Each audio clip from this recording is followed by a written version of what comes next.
एक लड़के को गलती से एक ड्रैगन फ्लाई काट लेती है और अगले ही सेकंड उसकी उंगली से नुकीले कांटे निकलने लगते हैं। घबराकर वह तुरंत घाव को पानी से धोता है। असली मुसीबत अब शुरू होती है, क्योंकि जिस लड़के को ये कांटे चुभे थे वह वही बदमाश होता है जो हमेशा उसे परेशान करता रहता था। लड़का जल्दी से समझाने की कोशिश करता है कि यह उसकी गलती नहीं है, लेकिन उसके हाथ में निकले कांटे ही उसके खिलाफ सबूत बन जाते हैं। अब वह बड़ी मुसीबत में फंस चुका था। गुस्से से भरा बदमाश उसे सबक सिखाने का फैसला करता है। अगले ही पल रेत की बोरी जितना बड़ा मुक्का उसकी तरफ आता है, लेकिन तभी उस लड़के को लगता है कि बदमाश की हर हरकत बेहद धीमी हो गई है। वह आसानी से हमले से बच जाता है, मगर जैसे ही वह अपने ऊपर थोड़ा ज्यादा गर्व करने लगता है,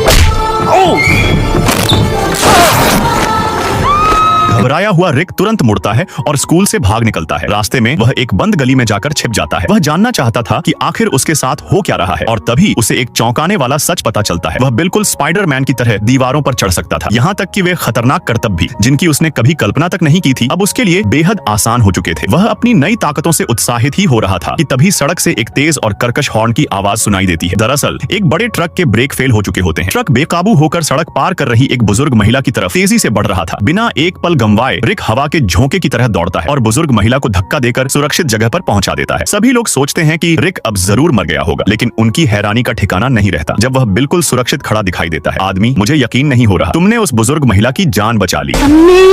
रिक मन ही मन सोचता है, अगर मैंने उन्हें नहीं बचाया होता तो उनकी जान चली जाती। और ज्यादा हंगामा होने से बचने के लिए वह तुरंत वहां से निकलकर घर पहुंच जाता है। घर पहुंचकर वह अपने परिवार को अपनी नई शक्तियों के बारे में बताता है। शुरुआत में उसके पिता उसकी बात पर बिल्कुल विश्वास नहीं करते। तब वे एक फल काटने वाला चाकू उठाते हैं और पूरी ताकत से उसकी तरफ मारते हैं, लेकिन चाकू का ब्लेड टेढ़ा हो जाता है और रिक को खरोंच तक नहीं आती। तभी उसके पिता को उसकी बात पर यकीन हो जाता है। कुछ समय बाद उसके माता पिता उसे बैंक लेकर जाते हैं ताकि पैसे जमा कर सकें, लेकिन अचानक एक लुटेरा बैंक में घुस आता है। जैसे ही वह पैसे लूटता है, तुरंत भागने की कोशिश करता है, मगर उसे पता चलता है कि बैंक का मुख्य दरवाजा खुल ही नहीं रहा। यह देखकर रिक तुरंत दरवाजा खोल देता है। उसे लगता है कि ऐसा करने से बाकी लोग सुरक्षित रहेंगे, लेकिन जैसे ही लुटेरा बाहर निकलता है, वह गोली चलाकर उसके पिता को घायल कर देता है। यह घटना रिक को अंदर तक झकझोर देती है। उसे अपने फैसले पर गहरा पछतावा होने लगता है। वह सोचता है कि अगर उसने उस लुटेरे को जाने नहीं दिया होता तो उसके पिता घायल नहीं होते। इसी अपराध बोध के कारण वह अपनी शक्तियों का इस्तेमाल शहर की रक्षा करने के लिए करने का फैसला करता है। कुछ समय बाद व्हील चेयर पर बैठा एक रहस्यमयी प्रोफेसर उसके सामने आता है। वह रिक को एक खास अकादमी में शामिल होने का निमंत्रण देता है। अकादमी पहुंचकर रिक कई ऐसे लोगों को देखता है जिनके पास उसकी तरह अद्भुत शक्तियां थीं और उनकी ताकत भी लगभग उसके बराबर थी। फिर प्रोफेसर उसे बताता है कि अगर उसे एक सच्चा सुपर हीरो बनना है तो उसके पास अपनी पहचान वाला खास सूट होना चाहिए, ताकि लोग उसे देखते ही पहचान सकें। इसके बाद लगातार 7 दिन और 7 रातों तक मेहनत करके एक शानदार ड्रैगन फ्लाई मैन सूट तैयार किया जाता है, और फिर जब भी रात होती है, रिक ड्रैगन फ्लाई मैन में बदल जाता है और मुसीबत में फंसे लोगों की मदद करने निकल पड़ता है। वह शहर का नया रक्षक बन चुका था।